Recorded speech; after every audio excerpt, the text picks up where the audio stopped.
Welcome back to the show. This is your host, David Yanez, and we are almost at the back of the list now of all the interviews that we're doing. This is Jean Johnson. How are you? I'm great, thank you She's written the book, We Are Not the Hero. We are not the hero, right? Yes, we are not the we hero. are not the hero. Missionary's Guide for Emphasis Sharing on Christ. not. Missionary's Guide for Sharing Christ, not a culture of dependency. That's amazing. I like the title. I like the socks too. Thank you. They're not my legs, by the way. How about to say? So, just tell us a little bit about yourself. And she's been so graceful today. You know that she's like moved herself back, and she's allowed everyone else to go in front of her because they had things to go and places to be. And I can tell she's just grateful to be here and to be a part of this whole event. And I am. Well, just tell us about yourself. Well, I will. I was a missionary in Cambodia for 16 years. Wow. Yeah. It's a long time. It is. And I spent 6 years working among Cambodian refugees in St. Paul, Minneapolis for 6 years. Okay. Before I went to Cambodia, I found a family of 8 members living in a 1-bedroom house and asked them if I could move in. Okay. So there I began living with 9 of us in a 1-bedroom house because I knew that God had called me to go, or put on my heart to go to Cambodia. So I was preparing. I lived with this Cambodian family so I could learn the culture and the language. So after 6 years in 1992, I went to Cambodia and spent 16 years there. Wow. So the book is on missions, but it comes out of experience from being in what I would say Cambodia when I went, I would call it a least reach people group, a pioneer ministry. Okay. Yeah. All right. So what I did there for 16 years is plant churches, work with world strategic church planning among oral cultures, and leadership training on the job. Those are some of the things I did. And I like your title, Not a Culture of Dependency. Tell us about that part. About dependency, yeah. The way I'd like to describe it to you is to give you a little illustration. In Cambodia, they'll take a baby elephant and they'll chain his leg to a tree. And so why that elephant is a baby, it'll circle around the tree. All of its infant life. Then when it becomes an adult, they'll cut the chain that's around the elephant's leg. And now you're mature, off you go. But of course we know that the adult elephant just continues to walk around the tree. And when I went to Cambodia, we are not the hero. I don't know if I consciously said, I'm a missionary, I'm a hero, and I'm going to go over to Cambodia and I'm going to save these people, I'm going to fix their poverty. Maybe not to that degree, but there's an innate kind of unconscious sense that I'm going to, rescue Cambodia spiritually, emotionally, economically. And what I did is conceptualized and organized the church in Cambodia based on the resources that I could bring into Cambodia and my culture. And at the end of the day, when it was their turn, when they were mature Christians, when they were disciples of Jesus Christ, and it was like I was saying, you go now, you go make disciples, you go preach, you go evangelize, you go plant more churches, they're like going around the tree. I can't. And for me, it's like, well, why can't you? I've been training you, I've been teaching you. And basically what they were saying was, well, you made Christianity too expensive. And we've been made to feel by missionaries we're too poor. And you filled in the gap. You paid for things, you brought things in, and we can't reproduce that. We can't emulate that. So now we are dependent on you. And so if we want to go do it, we need your money to do it. It's kind of like, I think, in the Bible of David and Saul. When David was ready, he had this vision to go fight the giant.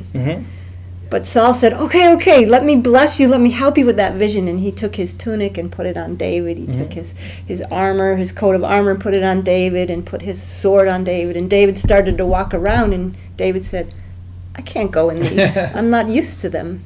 And so David, fortunately, he took it all off, stripped himself of all of Saul's stuff, and went and got what was organic and natural to his culture as a shepherd, which we know is 5 smooth stones from the river and a sling, things that he was used to. And he was victorious with the giant. Absolutely. And what we do often as missionaries is we go and we bring, okay, Cambodians, you have a vision to reach your people. Here, do it like this. Here's your armor. Take my stuff. Take my money. Take my church structure. Take my forms.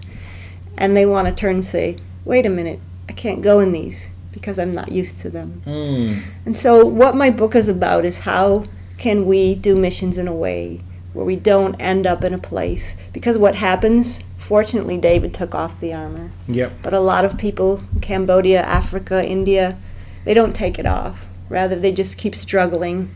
They keep using our culture and wondering why it's not working. And one of the number one barriers to why the gospel around the world, people don't respond to it, isn't because they don't understand it or they're resistant. It's because they think it's the foreigner's religion. Yes, that's very true. Yeah. That's very true. Yeah. Now, what drew you to Cambodia? What drew me to Cambodia? When I was God brought Cambodia to me. Okay. When I was in high school, I was just coming into what I would say a relationship with God. I was religious in a sense, went to church, but that's it. Okay. And while I was coming in a relationship with God, Cambodia had a genocide where there was a communist party made up of Cambodians, and they began systematically killing their own people. So they started at the top. If you were a doctor, they started torturing and killing you. If you were a nurse, they got rid of you. Wow. If you were a civil engineer, a lawyer, it just kept going down. If you spoke another language, they killed you. If you could Wow. read a book, they killed you. If you wore glasses, they killed you. Throwing these off right now. Yeah, exactly. So because of that genocide, some escaped and became refugees and then were sent to America. Okay. So while I was in high school, one day all of a sudden, these Cambodian refugees became students in my high school. And my friends were teasing them. Oh, look at, who are these, where are they from, who are these people, why do they have flip-flops on in the middle of winter, But there was something different going on in my heart. And I said to myself, I want to know their story. What's going on, where are they from? And so I started an English class for them on the side. And that's where I began my relationship with Cambodians. Began to hear about the genocide. Began to hear about their religious background was Buddhist. They believe in reincarnation, and that when they die, when they're reborn, they want a better life than they have now, so they work and strive for merit. And they also believe in all idols. And so as a young Christian, I started reading like in Psalms where it says, idols have eyes, but they cannot see. They have ears, and they cannot hear. Amen. And I began praying to God, and I said, well, God, who tells other cultures, who tells Cambodians that Jesus is a living God, and that he has eyes and he can see? Well, that's a dangerous question to ask God, who's going to tell them? Because that's where it began. So that's where you end up going. Yeah. Now, how do you inspire indigenous people to mobilize and to perform and to participate in the Great Commission? I think the biggest thing, and a lot of what's in my book, is to plant the gospel, but don't plant your culture.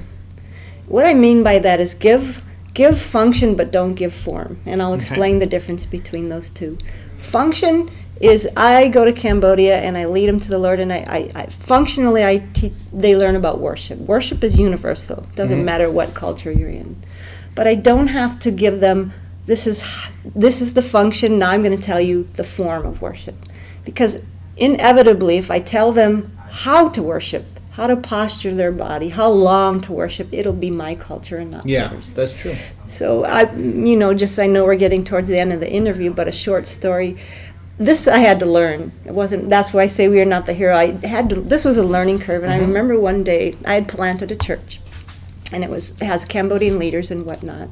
And one day I went to visit, and I was sitting in the church, and everyone was worshiping, and I saw a Cambodian man out of the corner of my eye worshiping different than everybody else, and I just was.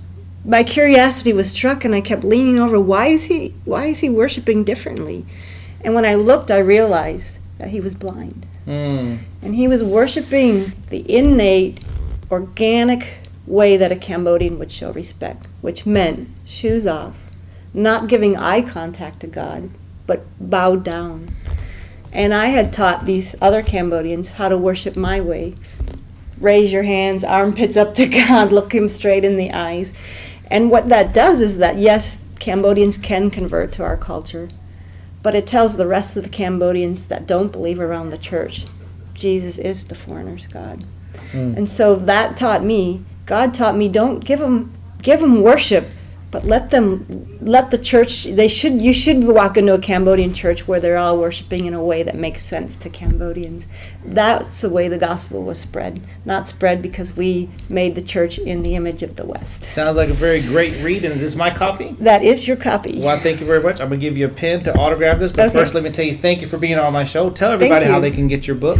Yes, the title of the book is We Are Not the Hero. So if you go to wearenotthehero.com, you can purchase the book there. Wearenotthehero.com. Go to it right now. Get the book. God bless. We'll be back with another great guest.